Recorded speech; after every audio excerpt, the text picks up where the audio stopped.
जय जगन्नाथ सांग मैंने जेबे भी आपको अन्य को छोट छोट साहाय्य कर सुविधा सुजोग मिलूची तो आपड़ के हाथ छड़ा करूँ ना से छोट छोट साहाय्य निज मन को जो खुशी मिले ताहा केउठी मिलेनी। आसतु ताकू नहीं गोटे सुंदर कहानी टी शुणा। थे जड़े ऑटो चालक गाड़ी में जड़े वृद्ध असुस्थ व्यक्ति जड़े आसी बसिले कहले मते मेडिकल टी जीवार अच्छी तो से ऑटो चालक जनक मेडिकल को नहीं पहुंचे देते जिते पहुंचले से ओह्लैले बहुत जोर खरा होता से ऑटो चालक जनक एत जोर खरा होतार देखी से वृद्ध व्यक्ति को छताटी को धरई देते जनक से छता को नहीं कहते मुझे छता नहीं जी तुमको फेरेबी केमी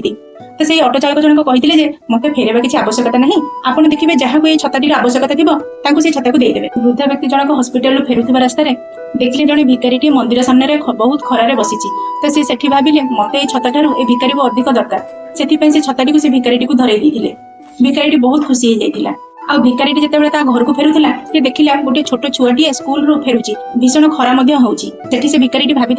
मो अपेक्षा ये छोट छुआ को छताटी दरकार तो से छताटी को छोट छुआटी को धरई देता और छोट छुआटी से छता को धरी बहुत आनंद घर को फेरुला। से छुआटी किए जानते से साहाय्य कर ऑटो चालक छुआ ऑटो चालक जनक जो बिना स्वार्थ साहाय्य हाथ बढ़ाई छुआटी से साहाय्य पाई बिना स्वार्थ साहाय्य केबे भी वृथा जाएनी सांग माने। भगवान कहते ना आपड़ जहाँ बांटे आपन को बदल से ही मिल और से साहाय्य देखिए आप मन को जो शांति मिल ताहा केउथिरे नथिबो।